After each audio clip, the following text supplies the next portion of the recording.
En el día de hoy vamos a entrevistar a un detective privado sobre el caso de la pequeña Lucía Vivar. Hasta el momento no ha salido en ningún otro medio, por lo que a mí respecta, y por lo tanto quiere resguardar su imagen, y así lo estáis viendo ahora mismo en cámara. ¿Qué tal? ¿Cómo estás, Daniel? Hola, buenos días. Muy bien. Bueno, lo primero, darte las gracias por salir por aquí en nuestro canal, que estamos tocando el caso de la pequeña Lucía, intentando desvelar algún interrogante de este caso tan extraño, y muchas gracias por venir a nuestro canal. Pues gracias a vosotros por interesaros por este caso. Dime. Lo primero, podemos como... O sea, ¿por qué no podemos saber quién eres? Bueno, pues el motivo es simplemente la discreción y ten en cuenta que ahora mismo se están realizando gestiones informativas sobre el asunto todavía, en las cuales estoy participando como amigo de la familia y, y bueno, pues estamos haciendo gestiones informativas, como te digo, sobre el terreno y no aporta nada el tema de que de momento se conozca la identidad de los participantes en esas gestiones. Ok. Ujú. Pero tú eres un detective privado, eh, o sea, y también eres criminólogo. Sí, yo tengo ambas titulaciones, experto en criminalidad y seguridad pública y privada y detective privado. ¿Y hay algún otro caso, aparte del de Lucía, del que quisieras hablar en el que tú hayas estado involucrado? Pues no especialmente. Bueno, en realidad la discreción y el secreto profesional de asuntos que yo he trabajado profesionalmente en su día no los puedo comentar y mucho menos sin el permiso de los clientes. Pero es que en este caso concreto, como te digo, todavía se están realizando gestiones y todavía tenemos en el horizonte la esperanza de que más temprano que tarde este tema se esclarezca. Claro. Ujú. ¿Y cuándo y cómo empezaste tú en la investigación del caso de la pequeña Lucía Vivar? Pues mira, yo concretamente tomo contacto con la familia a través de un conocido común, casi año y medio, casi 2 años después de que ocurriera lo hecho. Ujú. Es decir, que llevo trabajando en el asunto desde hace, ahora va a ser unos 4 años. Ostras, muchos años, ¿no? Sí, ten en cuenta que ahora el próximo 27 de julio se van a cumplir 6 años de la desaparición y muerte de Lucía. Claro. Ujú. Y, o sea, ¿cuáles son como las tareas que hace un detective privado, más o menos, en este tipo de casos? Bueno, en principio, ten en cuenta que estamos en un caso bastante en el cual paradójicamente desde primera hora se ha decretado por parte de las autoridades intervinientes desde el primer momento en el asunto Sí, que estamos ante un accidente. Esto no hay que perderlo de vista, ya que es la versión oficial y la que provoca que este tema no haya pasado a tener una instrucción penal, pues se ha considerado un accidente de primera hora. Esto da lugar y como, dime. sí, bueno, los detectives privados en España, la legislación le deja un marco muy claro de qué es lo que pueden y qué es lo que no pueden investigar.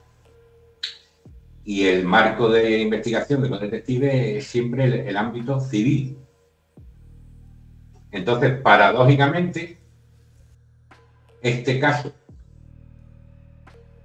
oficialmente es un tema civil, ya que se trata de un accidente que los detectives pueden investigar y eso da pie a que se puedan hacer gestiones informativas sobre el mismo, aunque ya todo el mundo sabe, todo el mundo sospecha, y esperemos que en breve así se decrete por las autoridades, que esto es un caso penal puro y duro.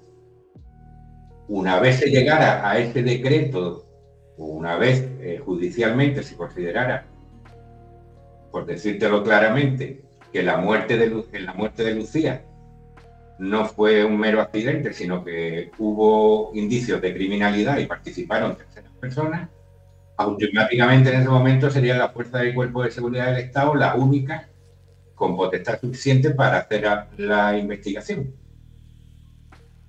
Y ahí pararía la gestión de detectives privados o incluso de particulares, otro tipo de peritos. Claro.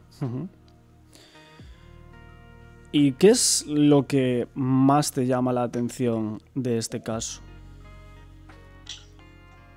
Pues lo que más llama la atención, y tanto que yo creo que en su día, bueno, y ya incluso se está comenzando a ser objeto de estudio, la instrucción de este caso. Porque desde nuestro punto de vista y el de la familia, un cúmulo de errores iniciales ha provocado que este caso se cierre en falso y no se investigue penalmente, puesto que, como he comentado antes, oficialmente la versión oficial lo que mantiene es que esta niña de 3 años recién cumplidos,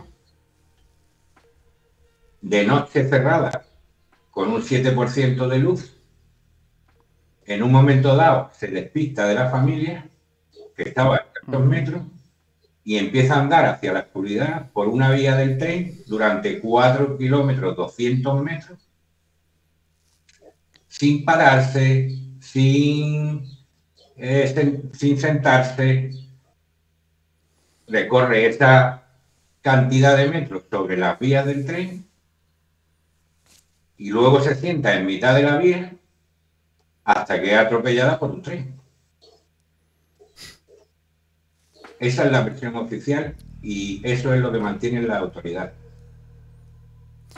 ¿Qué porcentaje de credibilidad, bajo tu punto de vista, le das a la versión oficial del caso de Lucía Vivar? Pues el 0%. Es que hay incluso estudios científicos de ciertos aspectos del caso que ya superan lo que es el ámbito de las opiniones, sino que son verdades científicas, que ahora comentaremos algunas de ellas, supongo, que evidencian que efectivamente la investigación de las autoridades pues ha ido desde el primer momento por un camino que no era el que les iba a llevar a la verdad.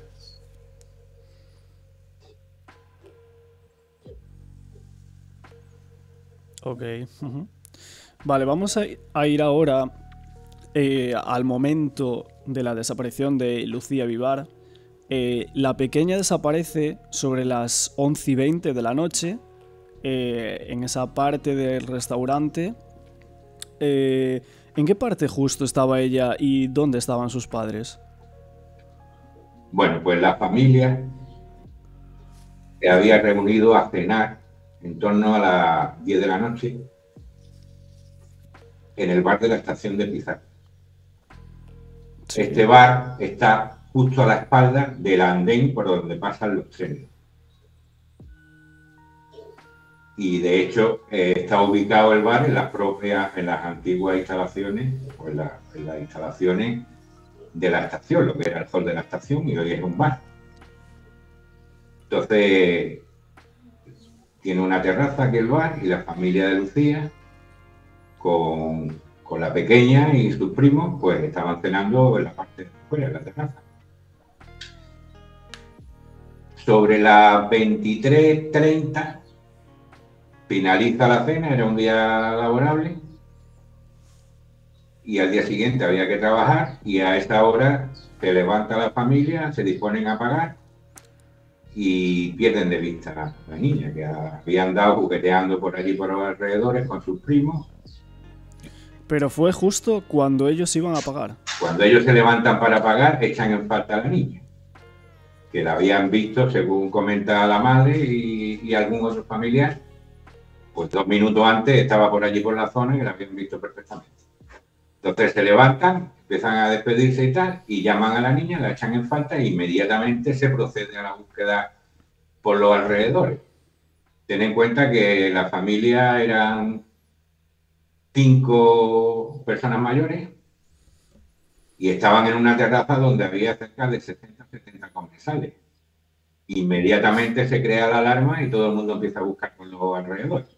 Vamos, escasos minutos después de que se pierda de vista a la niña. Y esto es en torno a las 11:30 de la noche. O sea, con ellos había 5 personas mayores que eran de su familia y también los niños con los que ella jugaba, ¿no? 5 personas mayores y los 2 primos de Lucía. Pero claro, o sea, tú me estás diciendo también que allí esa noche había cerca de 60 comensales. Sí, claro, estamos hablando de la terraza de un bar en el mes de julio por la noche, una temperatura agradable y está la terraza llena. Pero ese bar al que ellos van a cenar por el cumple de su abuela, si no me equivoco, no era el primer bar o restaurante que ellos tenían pensado, ¿no? Bueno, es que en realidad ellos no tenían pensado en ningún sitio y esto surgió sobre la marcha. De hecho, la familia se reúne, van andando y van en dirección a un bar que hay como unos 300 o 400 metros más adelante, paralelo a la vía también, y desde lejos ven que aquello está lleno y entonces pues deciden parar en el bar de la estación, que nunca habían estado comiendo allí, y deciden hacer allí la pequeña celebración, que ya te digo que era una cosa importante. Entonces no hay una premeditación, nadie puede conocer que iban a ese bar, puesto que lo deciden segundos o minutos antes. Ya a esa hora, cuando ellos están comiendo, empiezan sobre las 10 de la noche, como te digo, sobre las 10:30, 11 menos cuarto, pasa por ahí el último tren. Y la niña desaparece sobre las 23:30. Claro. También una persona que estuvo allí ese día nos comentó, me parece que en alguno de los reportajes que hicimos sobre Lucía Vivar, que ella decía que en 2 minutos de desaparecer la niña, que ya todos estaban llamándola a voces por todas las vías y que sí, o sea, si los hubiera escuchado, pues que la habían visto, porque dice que pasaron solo 2 minutos incluso. Sí, como te digo, inmediatamente que echan en falta a la niña, empiezan a llamarla por su nombre, cada uno sale en distintas direcciones y espontáneamente el personal que está allí cenando se une a la búsqueda. Y ya te digo, de primera hora había allí cerca de 50 personas buscando ya a la niña, minutos después de que terminara. Pero aparte de eso, esto viene un poco, esta información la tenemos por las declaraciones de los padres, de la familia, de los testigos, etcétera, que todos coinciden un poco en eso.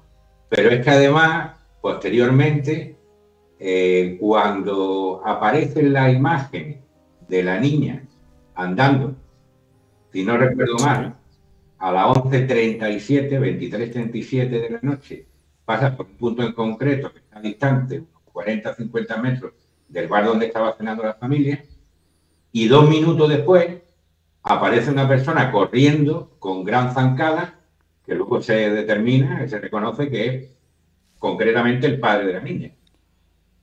Es decir, que la niña coge una dirección a las 23:37, va pues al paso del que puede mantener una cría de 3 años, y 2 minutos y medio después pasa el padre corriendo en esa misma dirección.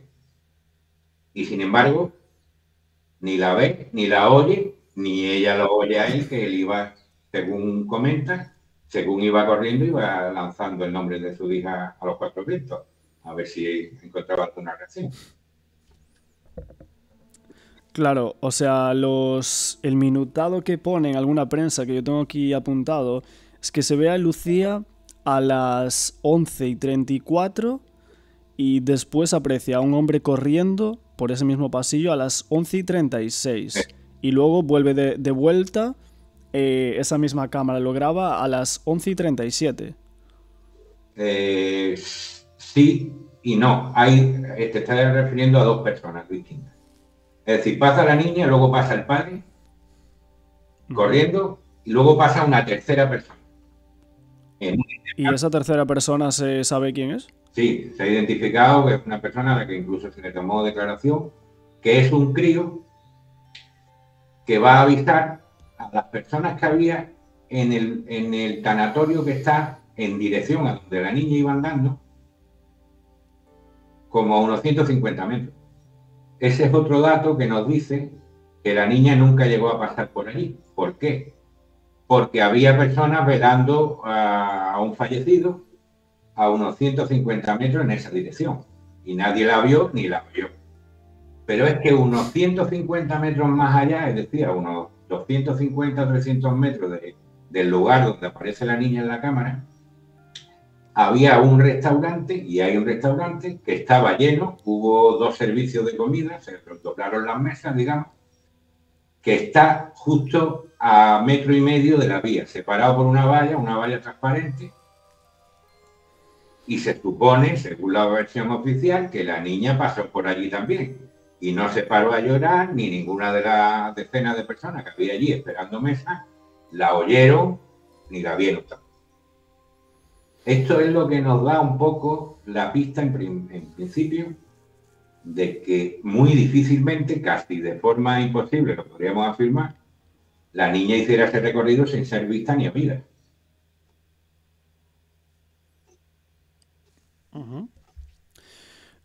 También en ese intervalo de tiempo entre que pasa ella y el padre, presuntamente podría ser en ese intervalo cuando presumiblemente una o alguna persona la pudiera haber raptado.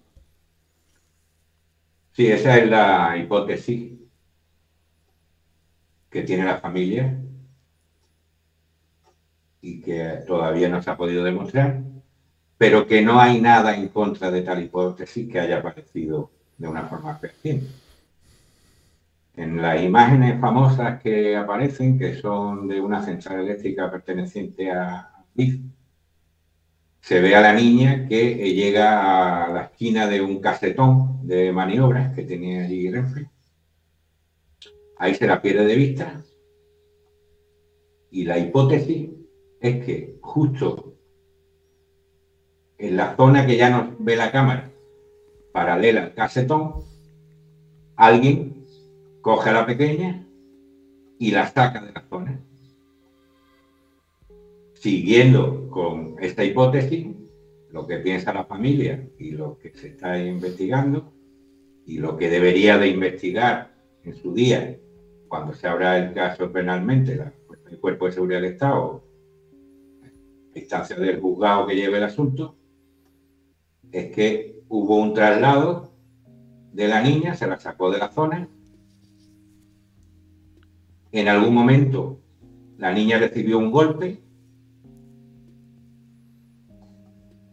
y horas después fue colocada en la vía a 4 kilómetros 200 para que el tren al pasar la atropellara. Y esa misma hipótesis lo que contempla es que las personas o personas que realizasen esa acción tenían que conocer muy bien la zona, por la sencilla razón de que el punto donde aparece la niña, que es en el punto kilométrico de la vía 4800, si no recuerdo mal, de la vía del cercanía entre Pizarra y Álora, una localidad cercana, coincide, es el único punto de la vía que coincide a pie de la carretera comarcal 70-77, el kilómetro 3. Es decir, es el primer punto desde Pizarra a Álora en el que un vehículo puede, viniendo por la carretera, acceder directamente a la vía en el lugar donde luego quedó la niña. Si tú pasas por esa carretera y no conoces la zona, no sabes que puedes acceder a la vía directamente allí con un vehículo. Entonces, sí. O sea, son muchas casualidades, ¿no? Bueno, exactamente, son muchas casualidades, pero es que además son circunstancias que posibilitan, entre comillas, que la versión de la familia sea la correcta. Luego hay otros temas científicos, que son los que te comentaba antes, que le dan a la tesis de la participación de terceras personas una verosimilitud, yo diría casi total. Te voy a mencionar dos, aunque hay algunos más. Uno en concreto es que una vez se realiza el estudio forense, la autopsia, a instancia de la familia hay un catedrático, que es el señor Frontera, reputado catedrático de medicina forense, que no participa en una segunda autopsia, sino que tiene acceso a las fotografías de la autopsia, y entonces él empieza a detectar algunos detalles que son determinantes. El más concreto y principal es que cuando se realiza la autopsia, que es en torno a las 11 de la mañana o a las 12 de la mañana del día siguiente, es decir, se supone que unas 5 horas después de la versión del arrollamiento de la niña por parte del tren, según la versión oficial, bueno, pues resulta que el doctor Frontera aprecia claramente restos de alimento en el estómago de la niña. Esto le lleva a la conclusión empírica de que la niña no ha hecho la digestión. Es decir, la niña come escasos alimentos a las 10:30 de la noche y esos alimentos 12 horas después o más son perfectamente visibles en el estómago de la niña. Irreconocibles. Esto le dice al doctor que la niña no ha hecho la digestión, como te digo. ¿Cuándo no hace la digestión un cuerpo? Cuando fallece antes de comenzarla. O fallece antes de que pasen las horas suficientes como para que se haga la digestión concretamente. Si la niña la pilla el tren a las 6:30 de la mañana aproximadamente y ha cenado a las 10:30, y la causa de la muerte es el atropello, pues es imposible que existan todavía restos de la comida y menos que estos sean reconocibles en el cuerpo de la niña. Lo cual llega a la conclusión también científica y empírica de que la niña falleció antes, mucho antes. Esto casa con la hipótesis de la familia de que la niña fue golpeada antes, pocos minutos después o poco tiempo después de desaparecer, cuando todavía no ha finalizado y casi está iniciando la digestión, y por eso aparecen los alimentos visibles en el cuerpo. Pero bueno, es que esto no tiene discusión, es un hecho científico que avala la teoría de la familia y tira por tierra, a nuestro entender, la versión oficial completamente.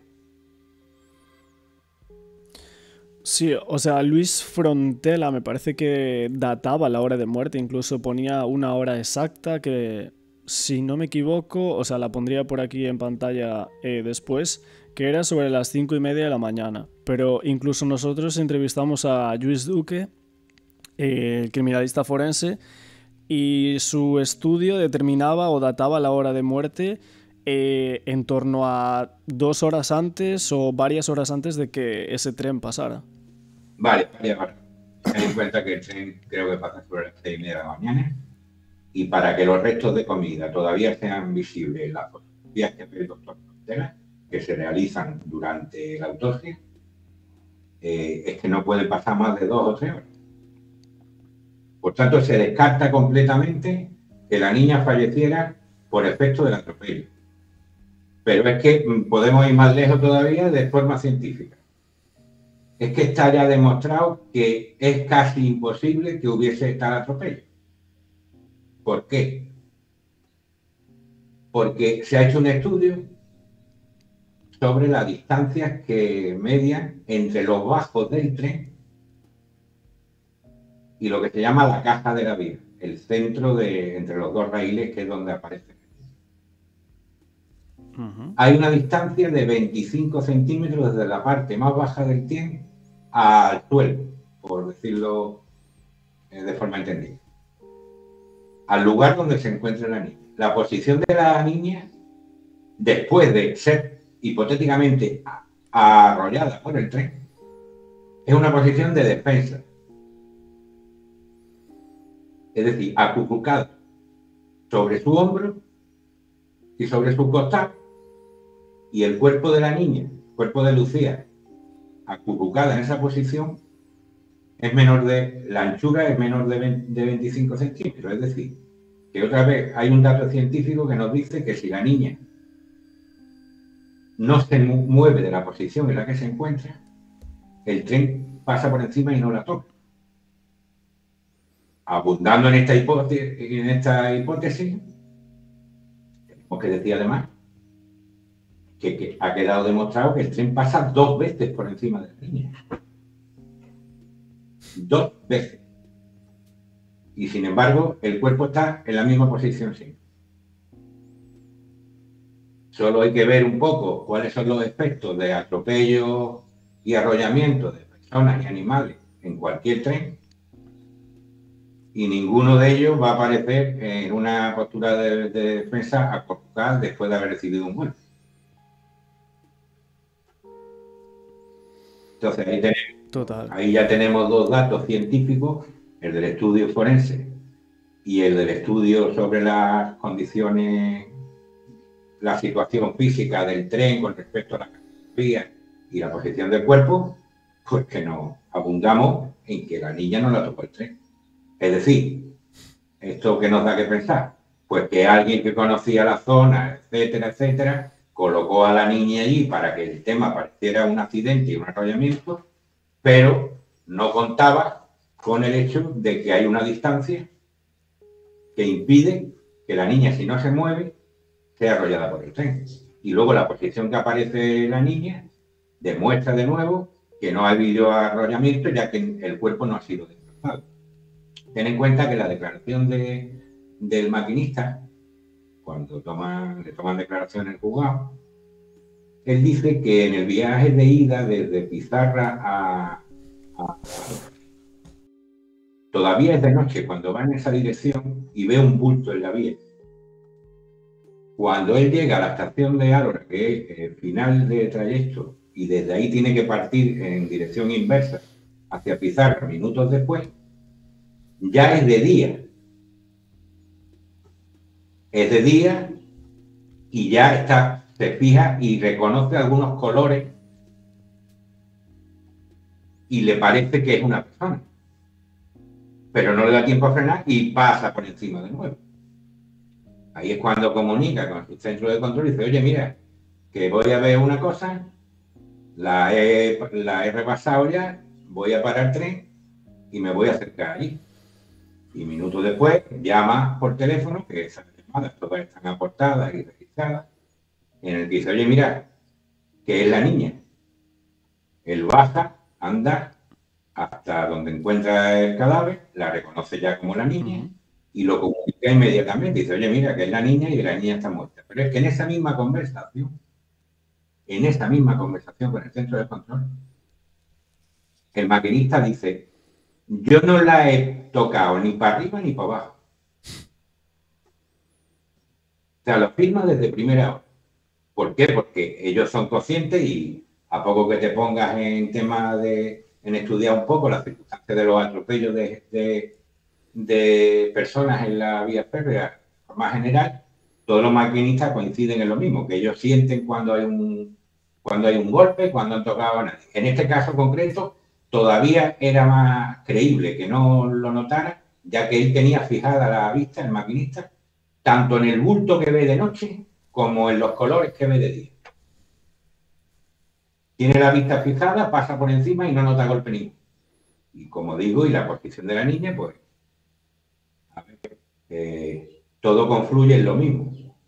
A la niña no la pilló el tren. Otra cosa es que estuviera allí colocada para que eso fuera lo que pareciese.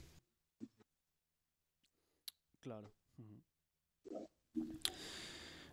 Algo que formó mucha polémica en torno a lo que estás comentando es que por qué no se paralizaron los trenes y el tren que supuestamente acabó con la vida de la pequeña Lucía. A la familia se le transmitió que sí habían parado, pero en realidad no lo habían hecho, ¿no? Bueno, vamos a ver. Tenemos que partir de que, como hemos comentado, la niña desaparece cuando ya el tránsito de trenes entre Pizarra y Álora ha finalizado. El último tren pasa por la estación de Pizarra, ya dirección Málaga, en torno cerca de las 11 de la noche. Hasta las 6:30 de la mañana ya no se contempla que vaya a pasar ningún tren. Es que no hay circulación de trenes, porque es una línea de cercanía y solo funciona de día. Cabía la posibilidad de que pasase por las vías lo que llaman la vagoneta de averías, que es una vagoneta que sale a veces para reconocer la vía, por si hay algún obstáculo, etcétera, etcétera. Entonces, cuando comenzó la búsqueda, la propia Guardia Civil contactó con Renfe y allí le aseguraron que no se preocuparan, que no iba a pasar ningún tren. Pero claro, a las 6:30 de la mañana tenía que salir el primer tren y la búsqueda no había finalizado. Entonces la familia insistía en que por favor que no saliera ningún tren, etc. No sabemos exactamente por qué. No sé si es que Renfe no recibió la orden de la Guardia Civil o recibiéndola, aquello que cayó en caso roto, cosa que también sería muy extraño. Es que el tren salió. Eso sí, al maquinista del tren, antes de salir, cuando está en Málaga, también está aportado en el procedimiento, se le da la orden de circular marcha a la vista, que esto técnicamente lo que quiere decir es que vaya a una velocidad muy reducida para que el maquinista vaya viendo con tiempo de reacción lo que tiene por delante en las vías.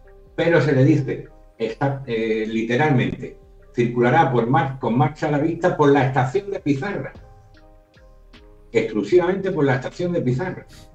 Cuando el maquinista rebasa con el tren la estación de Pizarra, pues coge su velocidad normal hasta llegar a Álora, de tal manera que cuando pasa por encima del cadáver de la niña, pues, tanto la ida como la vuelta, va a cerca de 70 kilómetros por hora. La prueba de que esto es así es que no le da tiempo a frenar en ninguna de las dos ocasiones, ni a la ida ni a la vuelta. Cuando frena ya no. Claro, o sea, en un tipo de accidente de este tipo, o sea, si un tren va a 70 kilómetros por hora, que es a lo que supuestamente indican que iba ese tren, hubiera matado evidentemente a esa niña, a un adolescente o a cualquier persona mayor que estuviera por la zona. Incluso hay expertos que decían que el golpe que recibiría supuestamente en la cabeza, que evidentemente, siendo muy explícito, se quedaría sin ella. Bueno, imagínate un cuerpo de, no sé, me parece que eran 25 kilos lo que tenía la pequeña, lo que pesaba la pequeña, le pasa por encima un tren de varias toneladas, pues no solo es que la hubiera destrozado, sino que la hubiera desplazado.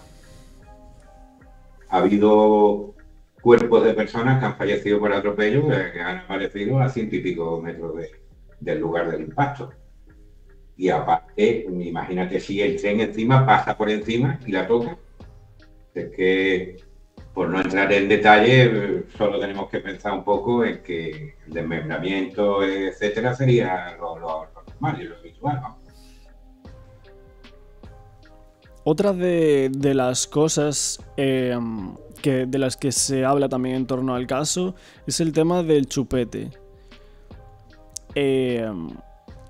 O sea, ¿cuándo aparece el chupete de la niña? Y, o sea, ¿en realidad llevaban como bastante rato buscándola o fue casi al inicio que se encuentra ese chupete? Pues mira, se ha constatado que el chupete lo encuentra una persona aproximadamente 45 minutos después de que la niña desapareciera y se iniciara la búsqueda. 45 metros después. Y aparece debajo de un banco de la estación, en la parte del andén, en un lugar perfectamente visible.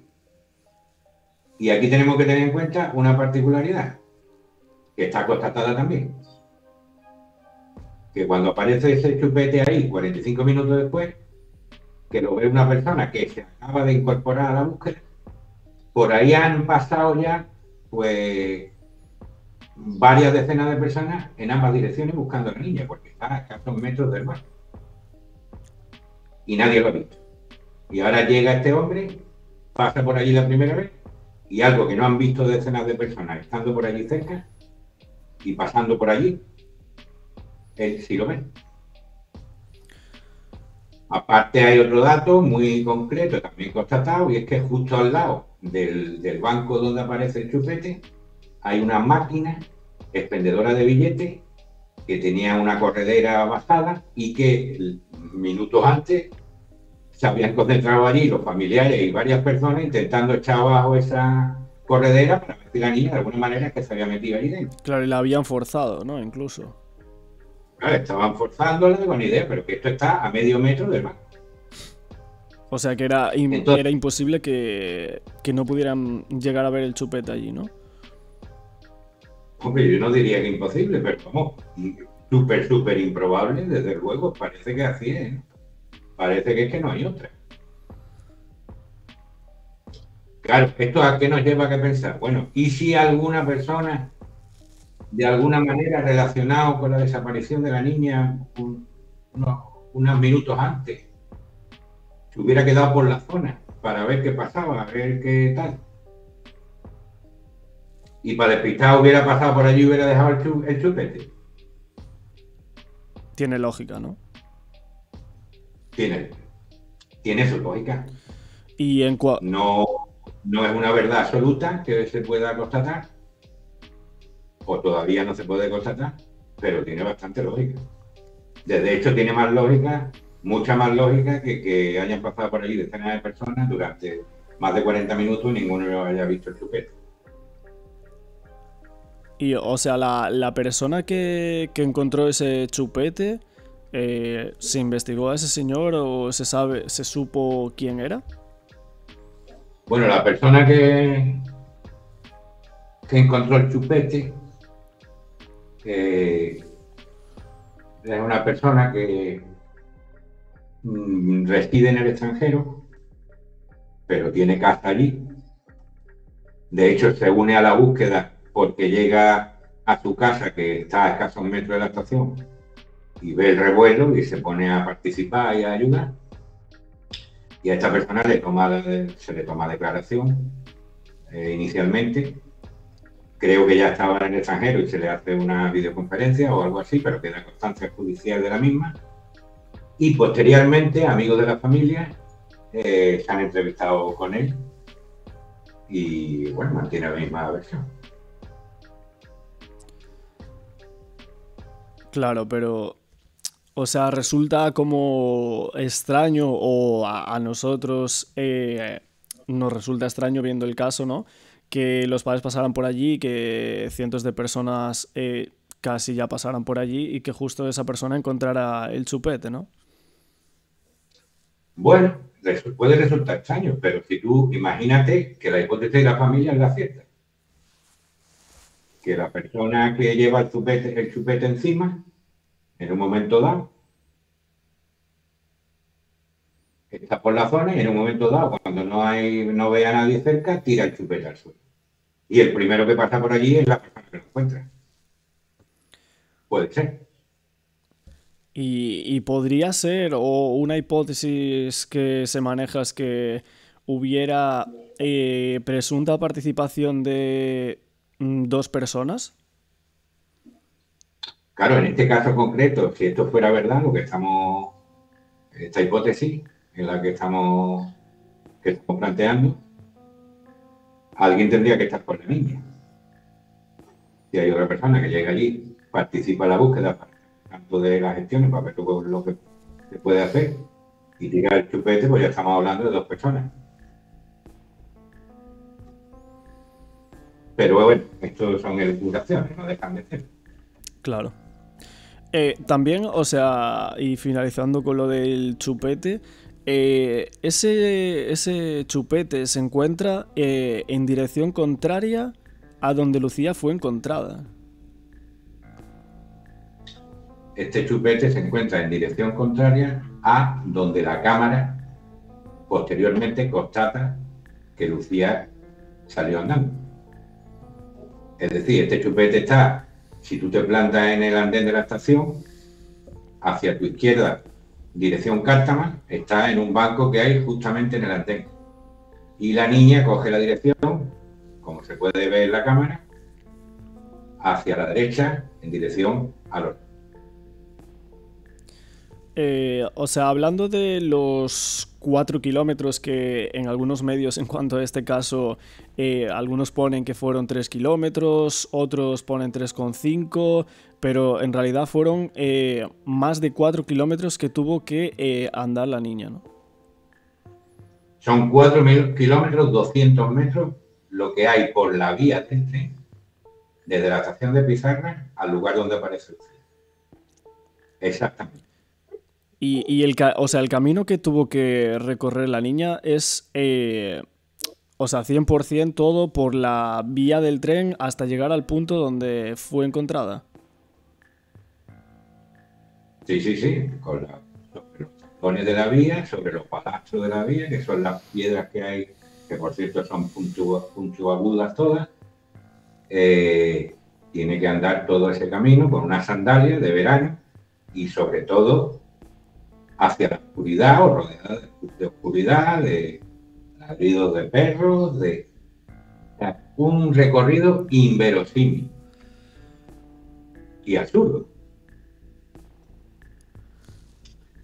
Fíjate que, enlazando un poco con el tema de por qué se ha mantenido la versión oficial, resulta que cuando la Guardia Civil hace el estudio técnico y da una teoría de cómo pudo ser arrollada la niña o golpeada por el tren, literalmente en el atestado se dice que precisamente porque ellos tienen conocimiento de la distancia que hay, como hemos dicho, desde los bajos del tren a la caja de la vía. Entonces llega a afirmar la Guardia Civil que literalmente, necesariamente, la niña se tuvo que reincorporar en el momento de que pasara el tren por encima de ella. Porque solamente de esa forma podría recibir el golpe. Yendo de la base de que si la niña no se mueve, el tren no la toca. Eso lo corrobora. O sea, la verdad científica del tema, del asunto, están en el proceso. Están negro sobre blanco en la documentación de la instrucción del caso. Solo hay que verla y estudiarla para determinar que hay los suficientes indicios de que puede haber otra teoría y los suficientes indicios de posibles formas de criminalidad en el asunto como para estudiarlo penalmente. Lo que llama la atención es que ante esa evidencia se haya parado la investigación. y la investigación se ha parado porque concretamente desde el juzgado de instrucción número 2, que es el que entiende del caso en principio, pues desde primera hora se opta, no sabemos por qué, por la teoría del accidente, la dan como válida y ya está. Claro, aquí estamos ante la pescadilla que se muerde la cola. Es que... Basándonos en el enjuiciamiento criminal, para iniciar o reabrir una investigación, tiene que haber indicios de criminalidad suficientes como para realizar ese acto jurídico. Es decir, empezar a investigar. Pero por otra parte, no se puede investigar cuando algo está decretado como un accidente, ya teóricamente está aclarado como tal accidente, no se puede investigar nada, porque no hay... Entonces, no hay indicios porque no se investiga, y no se investiga porque no hay indicios.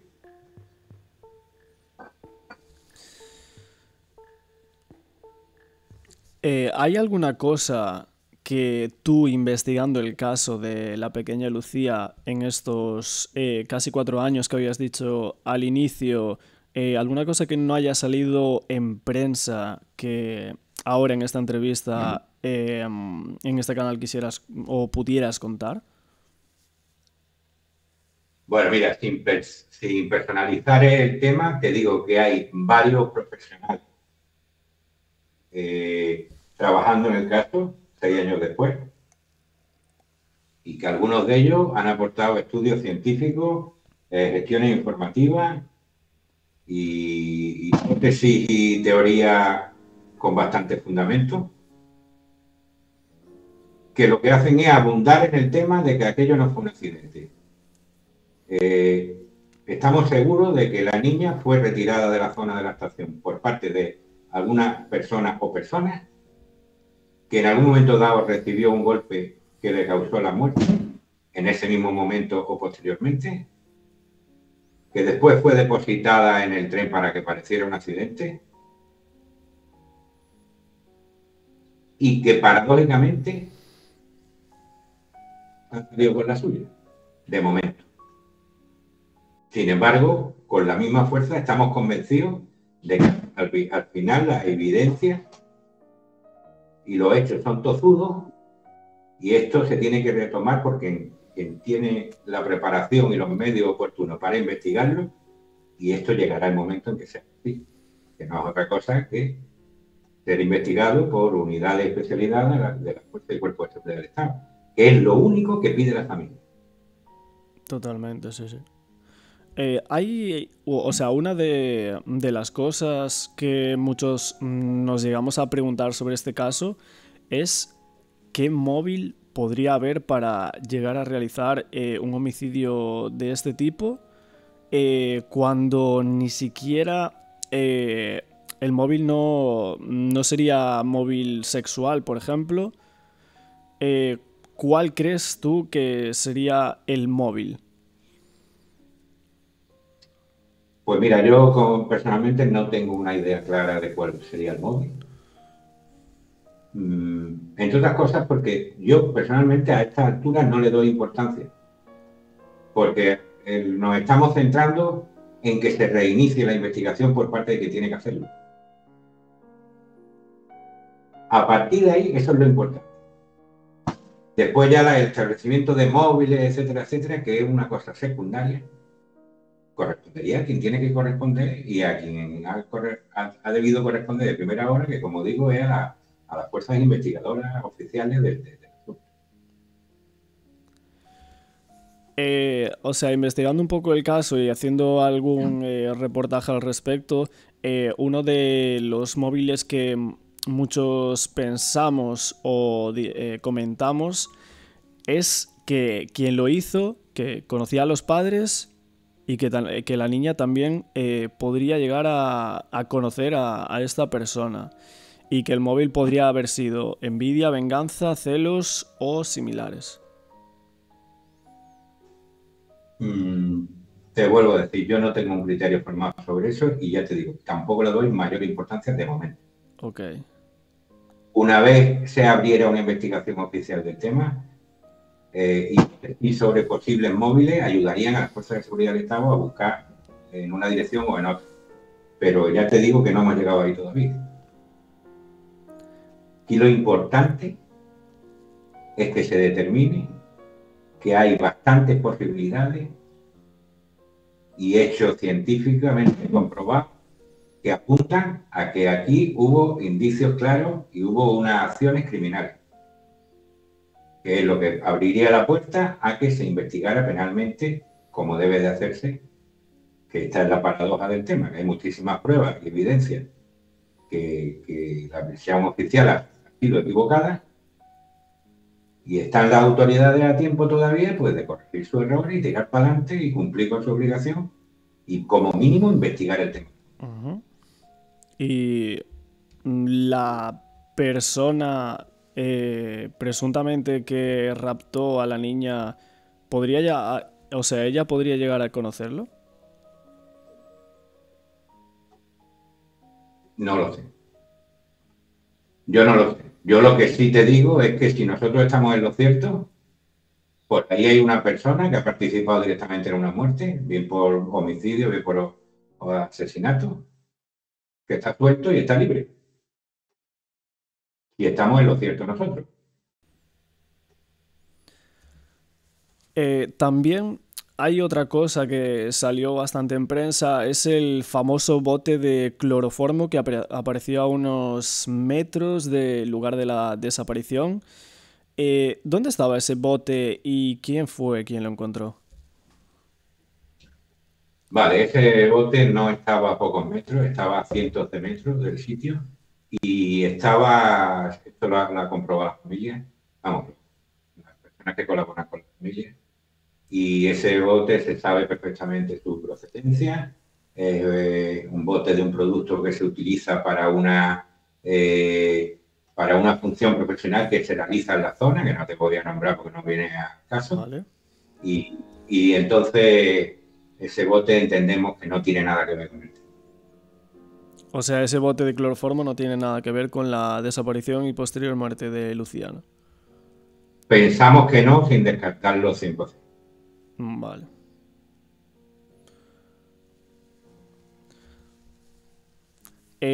O sea, hay muchas cosas que parecen extrañas en este caso. Por ejemplo, por las fuerzas de seguridad. Es que, por ejemplo, como antes habíamos comentado, que a las 5 de la mañana a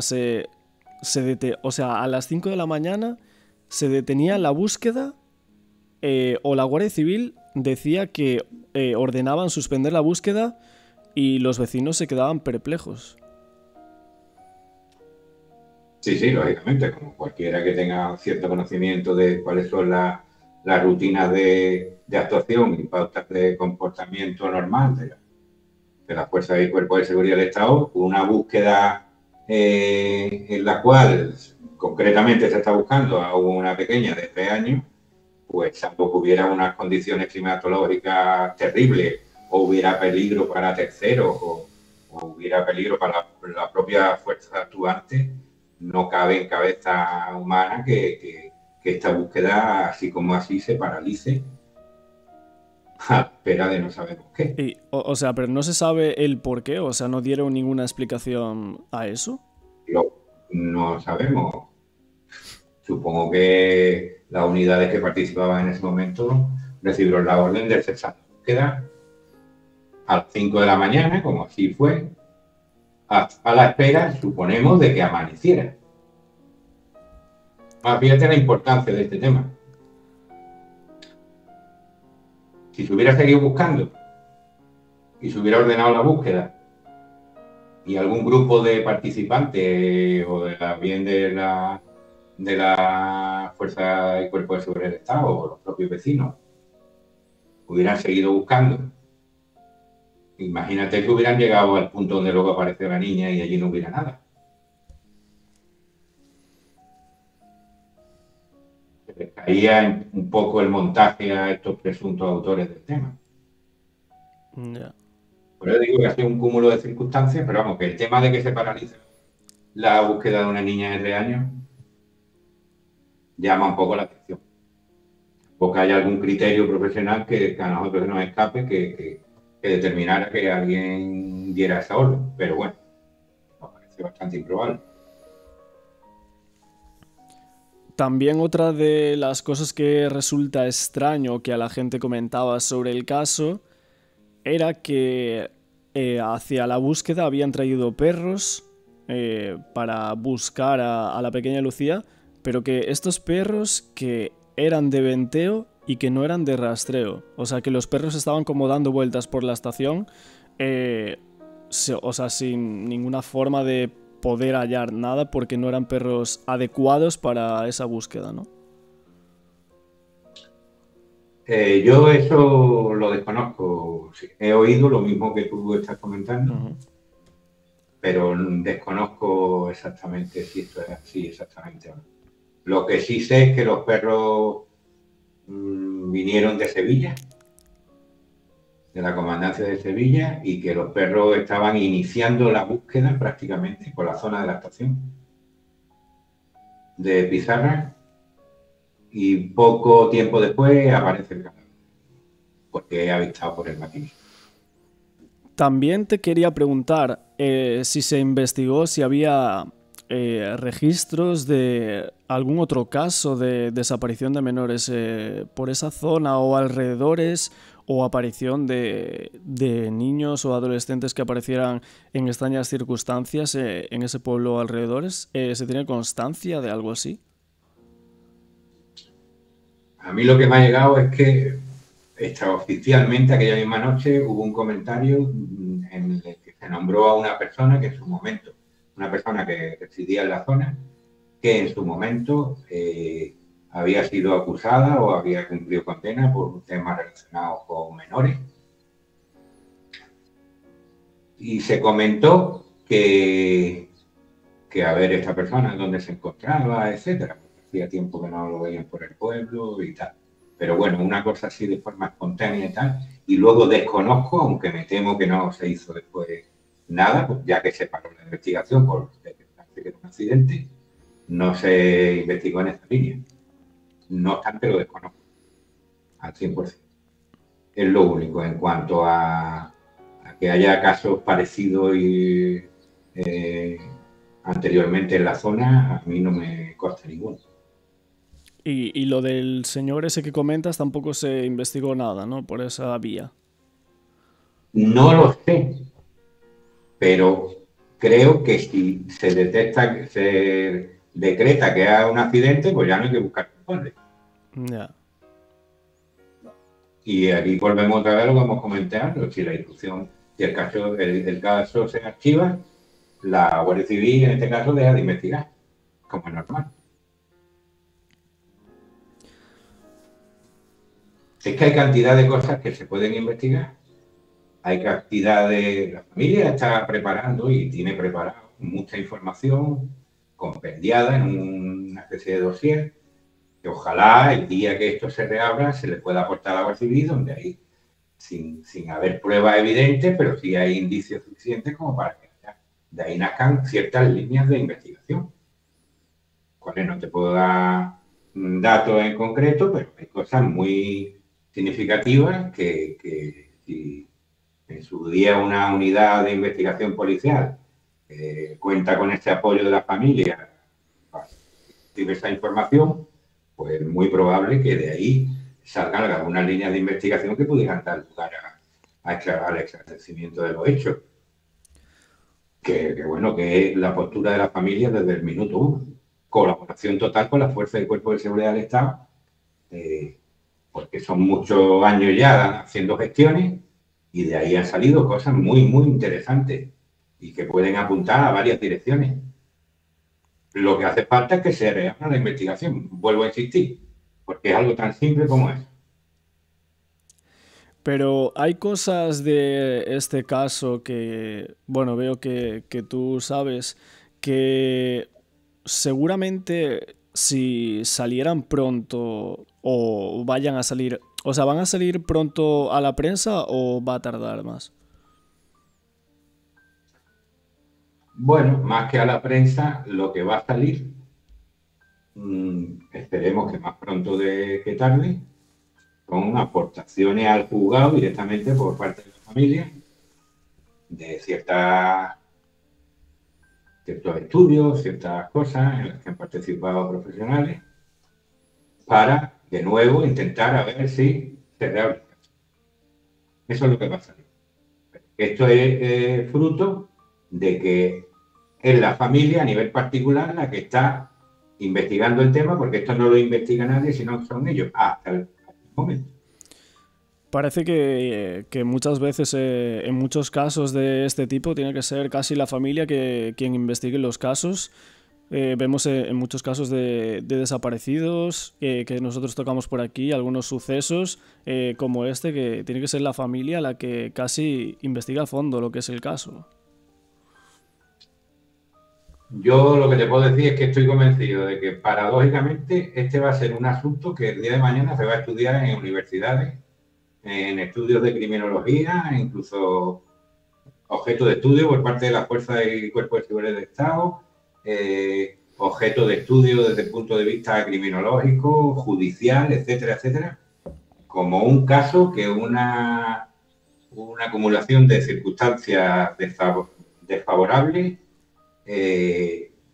llevan a un gran error judicial y hacen perder el principio de tutela judicial efectiva que tiene que hacer el Estado sobre los ciudadanos para hacer justicia. Esto va a ser digno de estudio y no tardará mucho en, como digo, en ser objeto de tal. Pero bueno, ojalá sea, porque después de muchos años pues se reabra el asunto y se determine y se descubra que efectivamente la muerte de Lucía ha sido por causa de terceras personas y no un accidente como pretende. Cuando salga alguna de esas pruebas que estáis diciendo que está recopilando la familia y el grupo que está trabajando con la familia también, cuando salga, por así decirlo, a la prensa, ¿alguna de esas cosas puede llegar a ser, por así decirlo, una bomba nacional? Yo no lo calificaría a nivel de bomba. Si te refieres a nivel mediático, puede que lo sea, porque este caso en su día, como tú sabes, tuvo muchísima y todavía tiene, por parte de los medios de comunicación, pues tiene bastante interés. Pero nada más. Lo que va a ser es, ojalá sirva como para tomar nota de que errores iniciales en la instrucción de un asunto llevan al efecto contrario que se le supone a la acción de la justicia, que es el esclarecimiento de la verdad. Volviendo al caso y lo que está en los medios, es que salía como informaciones de que ningún vecino reconocía haber visto ni escuchado nada, salvo una mujer que a las 5 de la madrugada dice y asegura que escuchó oír ruidos extraños como cuando alguien pisa una botella de plástico, y aparte que la alarma de su coche comenzó a sonar y que los perros se pusieron a ladrar. Sí, hay varios, no es solo ese uno de los casos en el que intervienen posibles testigos de cosas extrañas.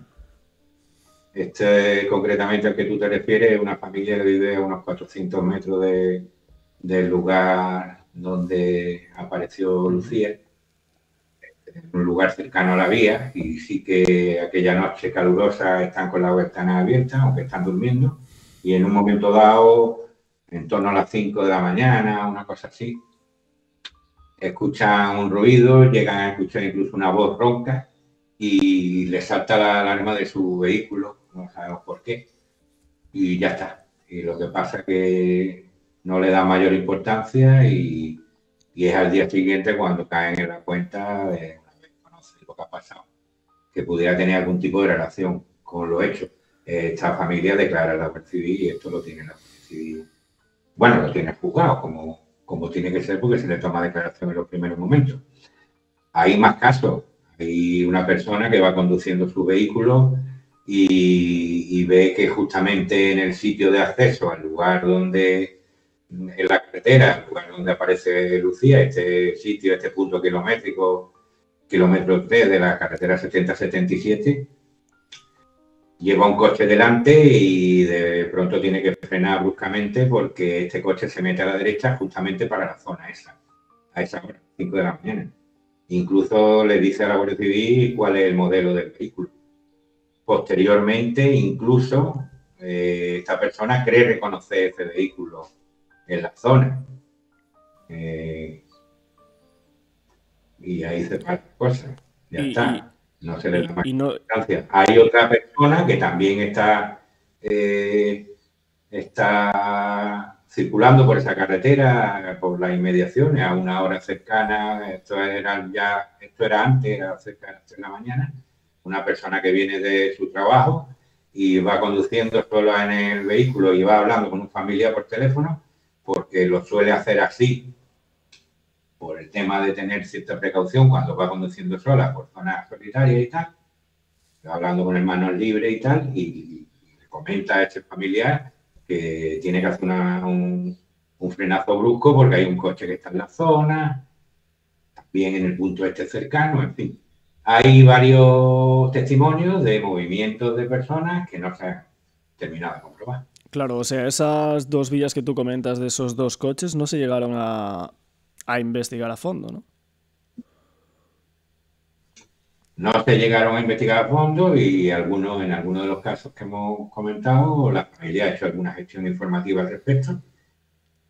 Y es uno de los datos que tiene la familia y que tiene a disposición de la autoridad oficial que quiera tirar de ellos para poder aportar ayuda a la investigación.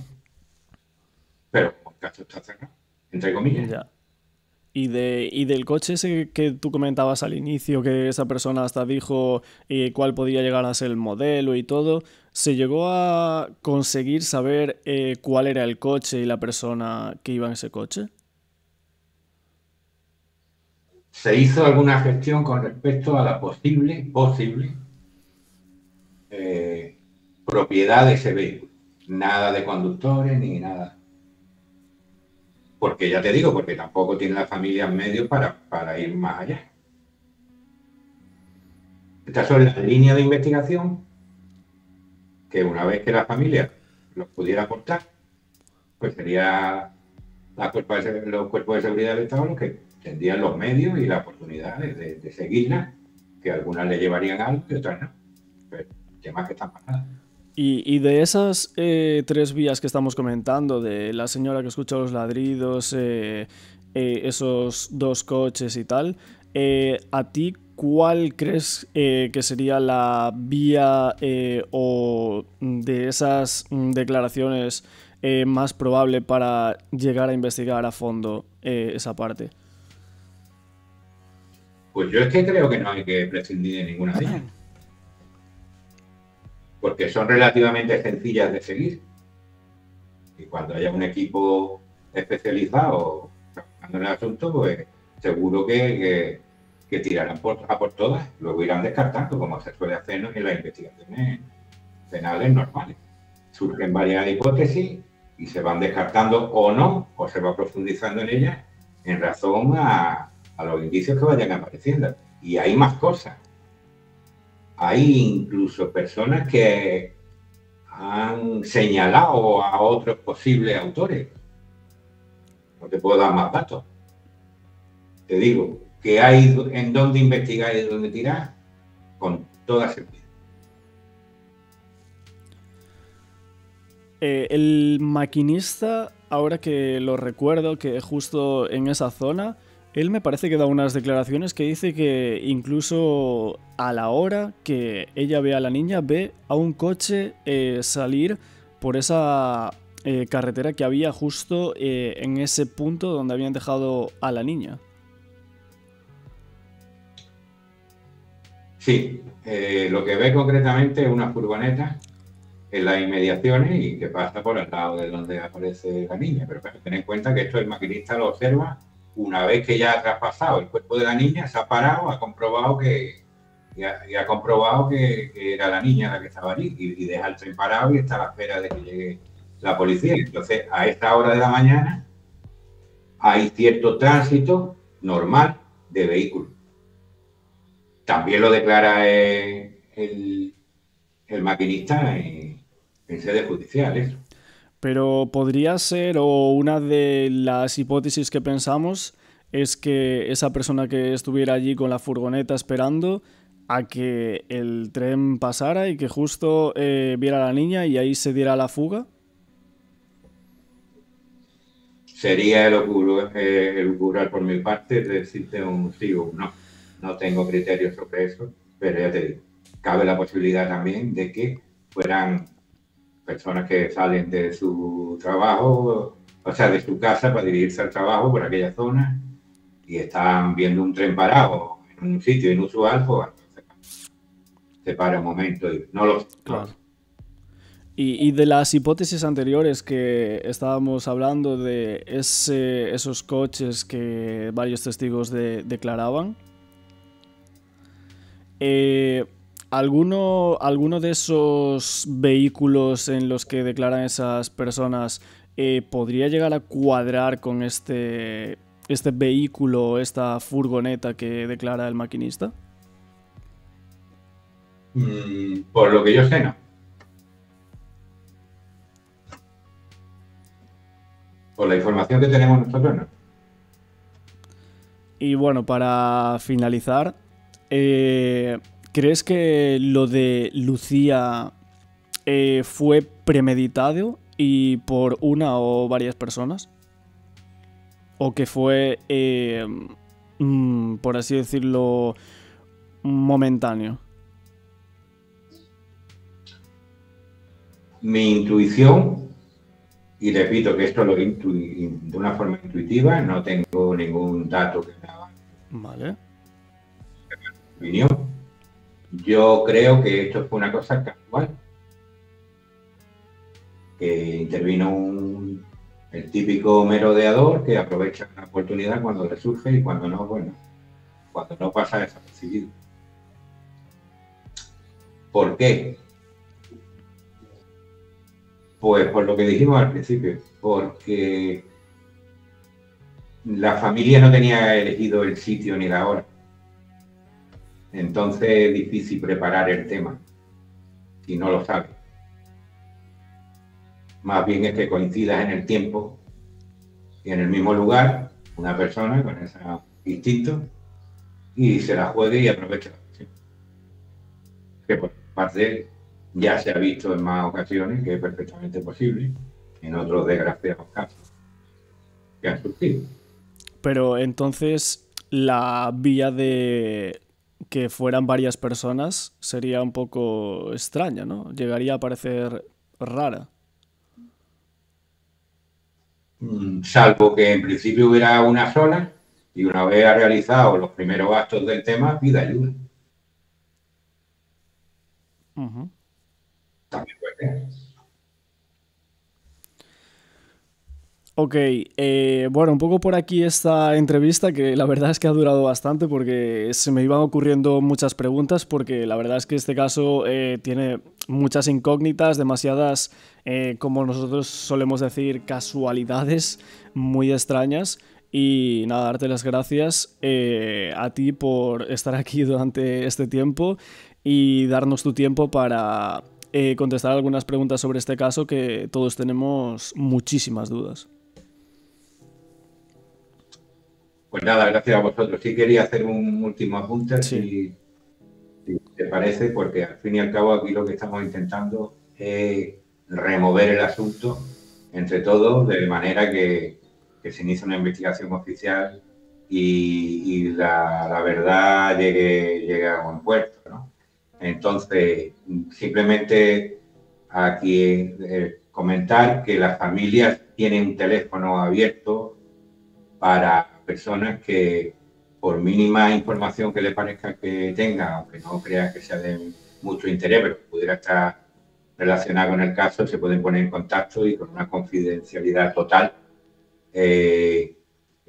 pueden contactar con la familia para ir ampliando ese resumen de de este expediente que en su día se podría aportar a la investigación para que desde ahí pudieran tirar las fuerzas y cuerpos de seguridad del Estado. Es decir, estamos abiertos a cualquier información ciudadana, que de hecho a través de ese canal nos han llegado ciertas informaciones de interés. Luego también quería comentar un tema que se me ha pasado en principio, y es que se ha realizado también por parte de la familia un mapa situacional y cronológico de la noche de la búsqueda, que viene a abundar. Lo que se ha hecho concretamente es colocar, según las versiones de las personas participantes en la búsqueda, colocar sobre el mapa a qué hora y dónde habían cierto grupo de personas. Y esto nos ha llevado también a tener ahí un indicio bastante claro de que es imposible que hiciera Lucía ese recorrido que dice la versión oficial sin haber sido ni vista ni oída por las personas que estaban realizando la búsqueda en ese momento. Y también, pues ya en último lugar, no robo más tiempo, quisiera deciros que hay 2 páginas en Facebook. Una es de Pablo Urruc, con K, y otra es de Pedro Zapata Espinal, que son páginas monotemáticas que de alguna manera han ido recogiendo los datos que se han ido teniendo, etcétera, etcétera, y que pueden ayudar mucho a gente que se quiere interesar por el caso a ver un poco que todo lo que hemos comentado aquí y más cosas se llevan trabajando durante 5 o 6 años, y ojalá de ahí, de esas informaciones, salga alguna idea o alguna otra aportación que facilite el que se reabra el caso judicialmente, y que también está a disposición de las fuerzas y cuerpos de seguridad del Estado. En cuanto al mapa que comentabas, que me pareció bastante curioso, eso del mapa, o sea, es un mapa de la cronología de la desaparición y posterior muerte de Lucía Vivar, con todos los testigos y personas que había en los diferentes puntos desde donde desapareció hasta donde fue encontrada, ¿no? Claro, esto para que quede claramente cuál es la idea. El tema es que la familia y colaboradores se han entrevistado con bastantes personas de las cuales participaron en la búsqueda aquella noche. Se les ha preguntado hasta qué zona han llegado, dónde han hecho los recorridos, sobre qué hora, etcétera, etcétera. Y esto se ha ido poniendo con un mapa. Un mapa que coge el trayecto de la vía desde la estación de Pizarra a Álora. Y ahí se ha colocado, pues, por poner un ejemplo, circunstancias de que en el restaurante tal, a esta hora, hay no sé cuántas personas cenando y esto está a no sé cuántos metros de la estación, etcétera. Y entonces esto, una vez se ha obtenido toda esa información, se ha ordenado de forma cronológica y se ha situado sobre el mapa, y que es otra cosa que podría hecho y que harían normalmente las fuerzas investigadores si el caso no se hubiera archivado. Y con ese mapa resulta inverosímil que la pequeña Lucía pudiera haber hecho ese recorrido. Pues yo no diría que inverosímil, pero sí diría que poco probable. Poco probable, ok. Sí. También te digo que este mapa se puede ampliar. Se puede ampliar en el sentido de que no se ha entrevistado a todas las personas que participaron en la búsqueda, por aquello de que lo estábamos haciendo con medios particulares y los pocos medios de los que dispone la familia. Claro, porque allí esa noche había cientos de personas, ¿no? Esa noche había cientos de personas buscando y decenas de personas desde primera vez. Claro.